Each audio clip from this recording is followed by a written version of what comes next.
যাদের সামর্থ্য আছে কুরবানি দিবে না, তাদের ব্যাপারে রাসূল সাল্লাল্লাহু আলাইহি ওয়াসাল্লাম কঠিন হুঁশিয়ারি দিলেন। রাসূল সাল্লাল্লাহু আলাইহি ওয়াসাল্লাম জানালেন, মান কানা লাহু সাআতুন ওয়া লাম ইউদাহি, যাকে আল্লাহ তাআলা সামর্থ্য দান করেছেন, যে নেশাব পরিমাণ সম্পদের মালিক হয়েছে, এরপরেও কুরবানি দেয় নাই, ফালা ইয়াকরুবান্না মুসাল্লানা, সে যেন আমাদের ঈদগাহেও না আসে। নাউযুবিল্লাহ বলেন। যার সামর্থ্য আছে কুরবানি দেয় নাই, রাসূল বলেন সে যেন আমাদের ঈদগাহে না আসে। তার জন্য লজ্জা, তার জন্য রাসূলুল্লাহ অভিসম্পাত করেছে। প্রিয় হাজরিন, এই জন্য যাদের সামর্থ্য আছে কুরবানি দেওয়ার দরকার আছে না নাই? এবার আমরা আলোচনা করব কুরবানির বিধান কি, কত টাকা থাকলে, কি পরিমাণ সম্পদ থাকলে কুরবানি আপনার উপর ওয়াজিব, কাদের কুরবানি কবুল হবে না, কুরবানির শর্তগুলো কি কি জানার দরকার আছে না নাই?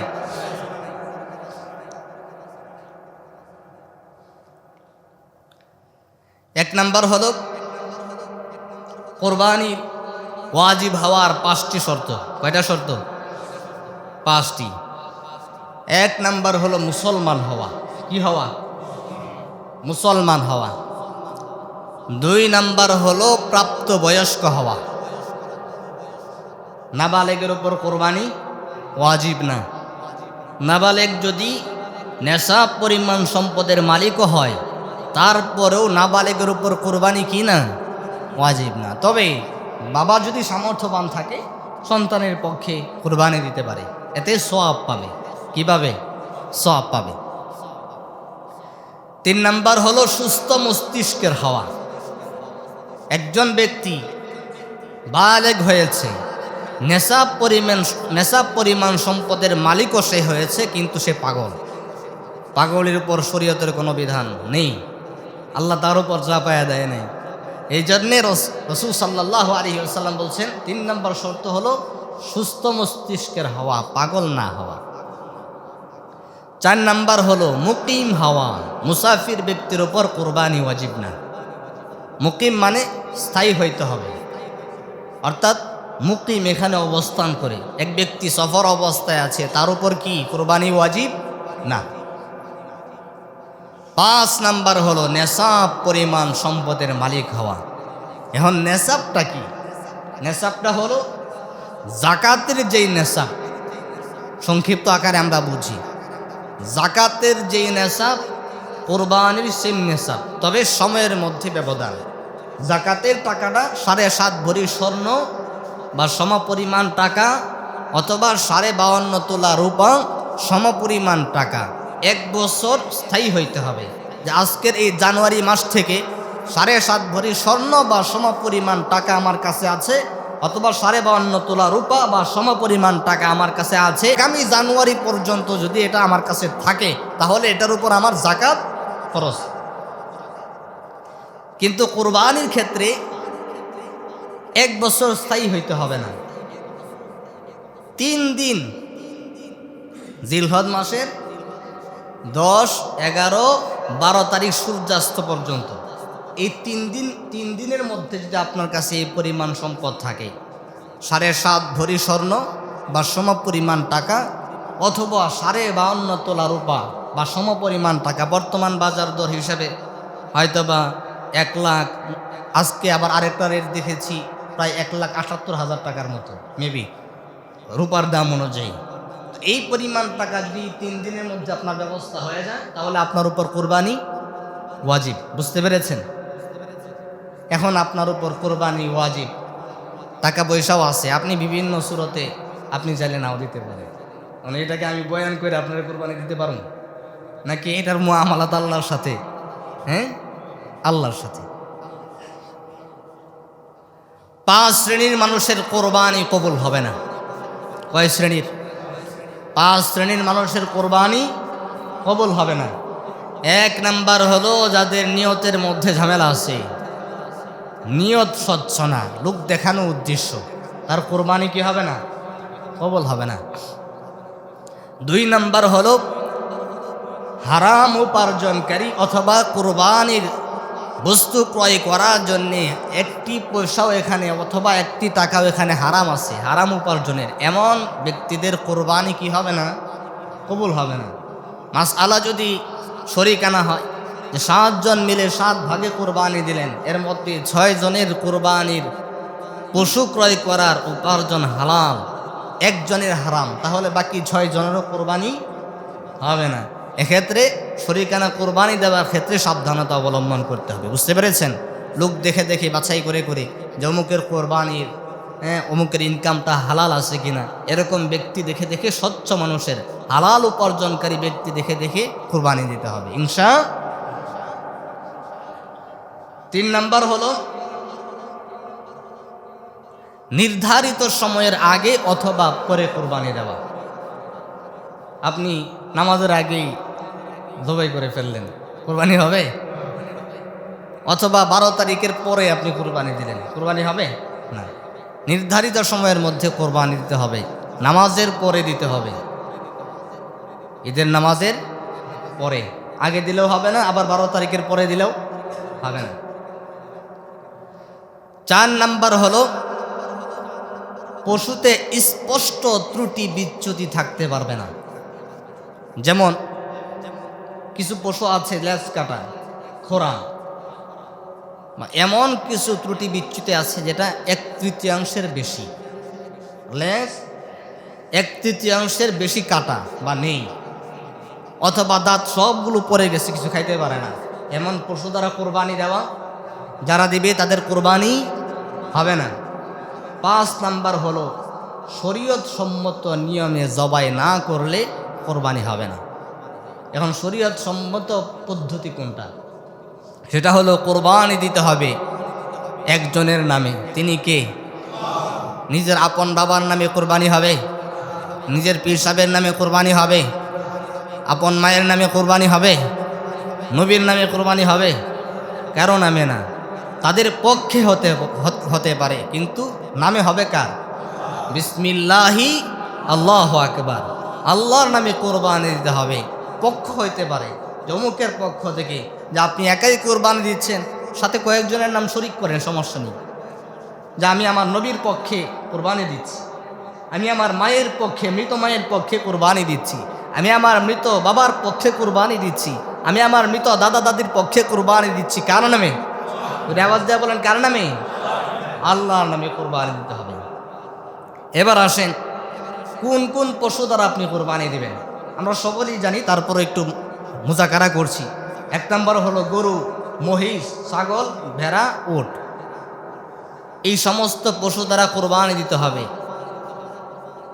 যখন নাকি আমরা এই পশু কোরবানির আলোচনাগুলো করি, তখন নাস্তিকদের পক্ষ থেকে অনেক ধরনের প্রশ্ন আসে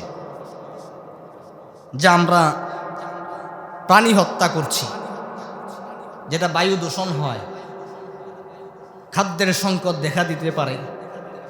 কিন্তু আর জবাব হলো, যেই বস্তুর ব্যয় বেশি তার উৎপাদনও বেশি, তার মধ্যে আল্লাহর বরকত বেশি। কুকুর আর বিড়াল বছরে বাচ্চা দেয় কয়টা? 1-এর অধিক, ঠিক কিনা? কুকুর তো 4টা, 5টা, 10টা পর্যন্ত বাচ্চা দেয়, 12টাও দেয় কি দেয় না?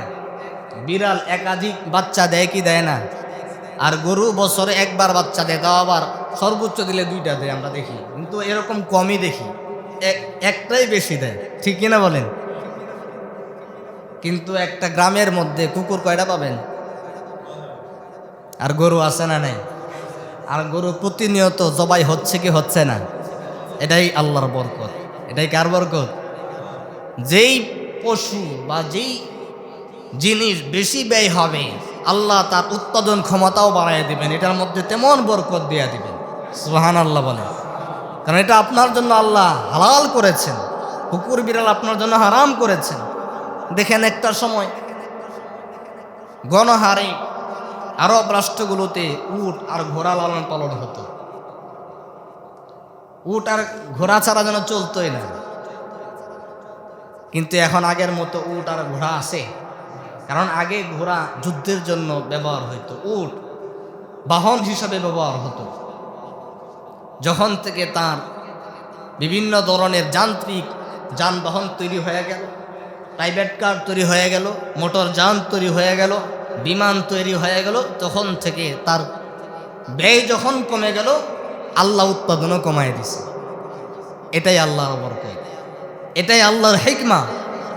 এই জন্য যারা বলে কোরবানির পশু জবাহের মাধ্যমে জীব হত্যা করা হয়, প্রাণী হত্যা করা হয়, তাদের কথা কি সঠিক নাকি বেঠিক?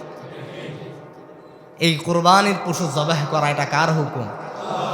একদিনে লক্ষাধিক বা হাজার কোটিও যদি বেশি জবাই হয়, কোনোদিন কি এমন হয়েছে শনির আখড়া বাজারে গেছেন, জুরাইন গেছেন, বউ বাজারে গেছেন, গোশত নাই, গোশতের সংকট, এমন কি কখনো হয়েছে যে গরু গোশত পাওয়া যাচ্ছে না, ছাগল পাওয়া যাচ্ছে না, এমন কোনো সময় হয়েছে?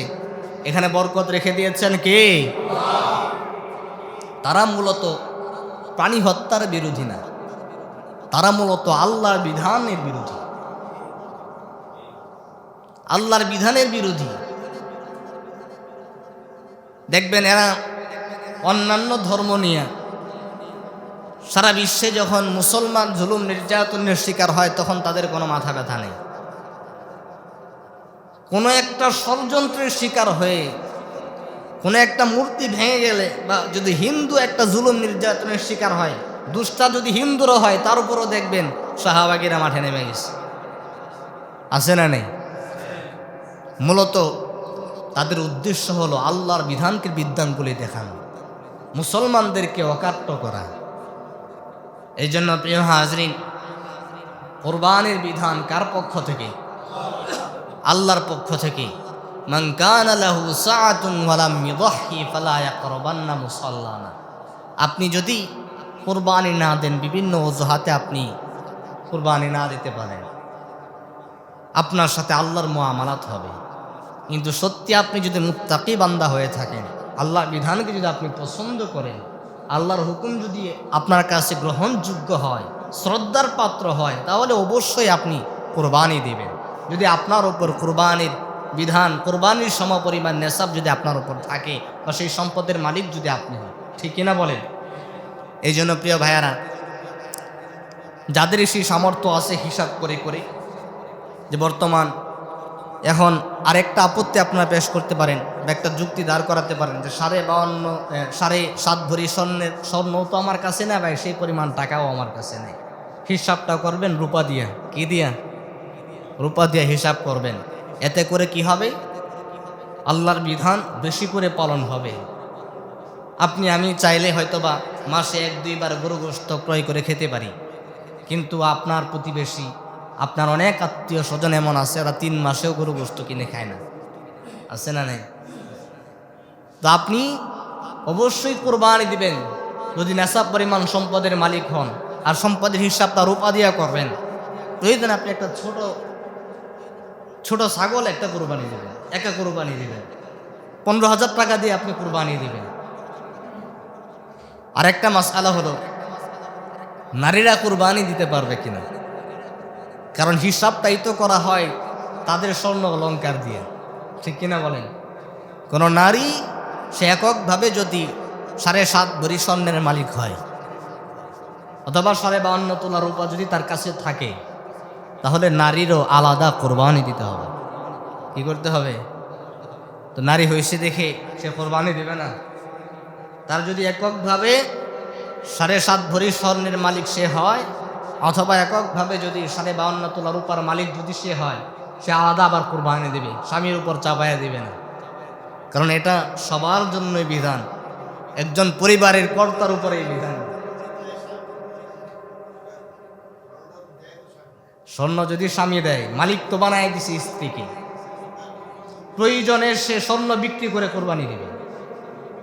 কারণ এখন মালিককে, এই স্বর্ণের মালিককে, স্বামী না স্ত্রী?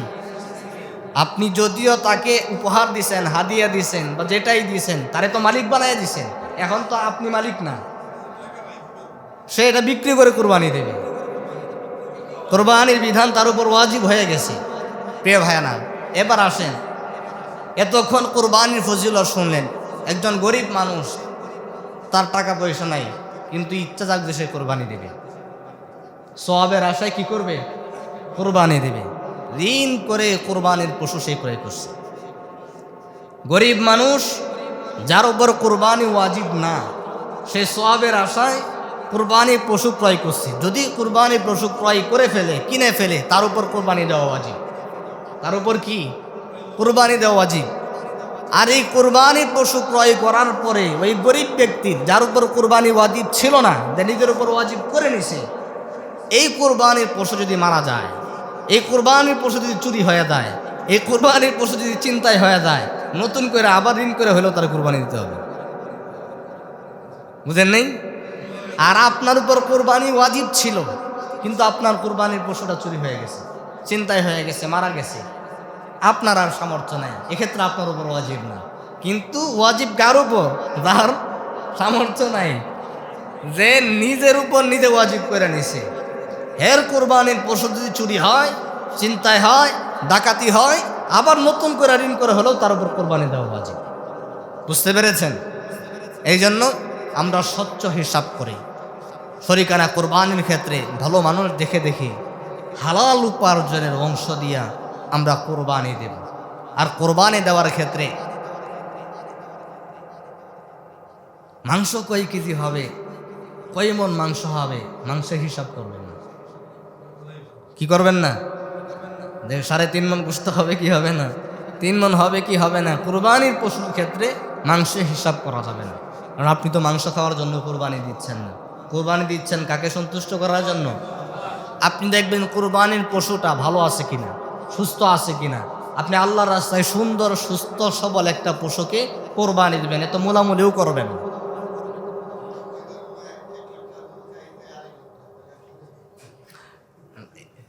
এটা কোরবানি গোশত খাওয়ার জন্য না, না না, এটা চাইতে পারে, আপনি ওই মোলামুলি করবেন। যে আরেকটা আছে যে ওই যে ফর্তা পরার জন্য যে কোরবানি পশু আমরা সাধারণত ক্রয় করি, যে জীবজন্তুগুলো, ওইভাবে দামাদামি করা যাবে না।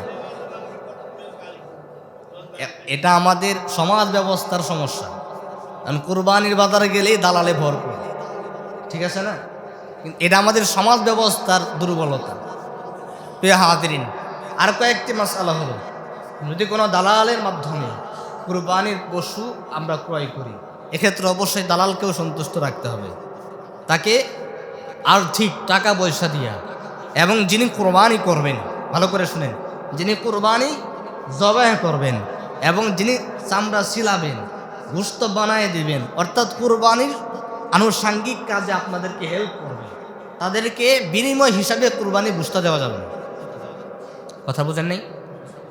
একজন মানুষ পরিশ্রম করছে, আপনার গোশত বানায় দিছে, চামড়াটা চুলাই দিছে, বা ওই যে যারা চামড়া চুলাই জবাই করে কষায়, তাদেরকে বিনিময় হিসাবে গোশত দেওয়া, বিনিময় হিসাবে তাদেরকে আলাদা টাকা দিয়ে পারিশ্রমিক দিতে হবে। কি দিতে হবে? টাকা দিয়ে পারিশ্রমিক দিতে হবে। হাদিয়া হিসাবে আপনি গোশত দেন, কিন্তু বিনিময় হিসাবে গোশত কি করা যাবে না, যাবে না। কুরবানির পশুর চামড়া বিক্রি করে তার টাকা খাওয়া যাবে না। এটা গরিবদের হক। এটা কাদের হক? আওয়াজ দেয়া বলেন, কাদের হক? গরিবদের হক। এটা গরিবদেরকে যদি বিক্রি করে দেন, তার মূল্যটা গরিবদের মাঝে দান করে দিতে হবে। প্রিয় হাজরিন, এই জন্য বছরে একবার আল্লাহ তাআলার এই গুরুত্বপূর্ণ বিধান, আমরা আমাদের হালাল উপার্জন দিয়া আল্লাহর রাস্তায় কোরবানি দিচ্ছি, নিয়তের কারণে, উপার্জনের কারণে কোনো একটা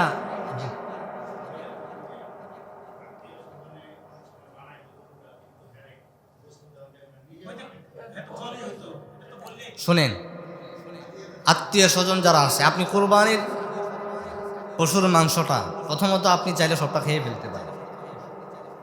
সবটাই কি করতে পারবেন? নিজে খেয়ে ফেলতে পারেন। শরীয়ত আপনার উপর চাপায়া দেয় নাই। আবার আপনি চাইলে সবটাও মানুষে খাইয়া ফেলতে পারেন। আবার আপনি চাইলে আপনার আত্মীয় স্বজন বা আত্মীয় স্বজন বাইরেও আপনি দান করতে পারেন, কোনো সমস্যা নেই। অর্থাৎ নফল যে কোরবানি, সাধারণত আমরা যে ওয়াজিব কুরবানি দিচ্ছি, ওয়াজিব কুরবানি কিন্তু কয়েক প্রকারের, ভালো করে শুনেন। এক নাম্বার হলো নফল কুরবানি, ওয়াজিব কুরবানি। আরেকটা হলো ওসিয়তের কুরবানি, আরেকটা হলো মান্নতের কুরবানি। খেয়াল করে শুনেন, নফল সাধারণ কুরবানি এবং ওয়াজিব কুরবানির মাংস আপনি চাইলে সবটা আপনি খাইতে পারেন, আবার আপনি চাইলে আপনি নিজে কিছু রাখতে পারেন, ধনী গরিব আত্মীয় স্বজনদেরকে দিতে পারেন, অথবা আত্মীয় স্বজনের বাইরে গরিব যারা আছে তাদেরকে দিতে পারেন, ধনী হোক গরিব সবাই খাইতে পারেন। মান্নতের কুরবানির গোশত, ওসিয়তের কুরবানির গোশত আপনি নিজেও খাইতে পারবেন না, আপনার ধনী কোনো আত্মীয় স্বজন খেতে পারবে না, ধনী কোনো ব্যক্তিও খেতে পারবে না, সম্পূর্ণ গরিবদেরকে দিয়ে দিতে হবে। বুঝতে পেরেছেন? কিন্তু কুরবানির স্বাভাবিক যে মাংসটা আপনি নিজেও খেতে পারবেন, আপনার আত্মীয় স্বজনকেও হাদিয়া দিতে পারবেন, আবার আত্মীয় স্বজনের বাইরেও মানুষকে আপনি হাদিয়া দিতে পারবেন। এখানে বিষয়টা হলো, এটা আমাদের মনের ভুল। আত্মীয় স্বজন স্বাভাবিক যাদের সাথে আমরা সম্পর্ক রাখি, প্রতিবেশী,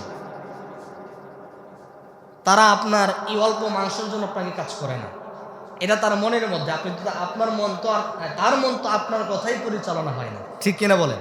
বা তার মনের কারণে আল্লাহ আপনার আমল নামায় ত্রুটি বিচ্যুতি দিবে, এটাও হবে না। এখন কেউ যদি আপনার খিদমত করতে এসে, আপনাকে সহযোগিতা করতে এসে মনে মনে সে ধরে রাখে আমি এটার বিনিময় নিব না, এটার জন্য আপনার কোরবানি কবুল হবে না, এরকম আপনি হাদিয়া হিসাবে তাকে দিতে পারেন।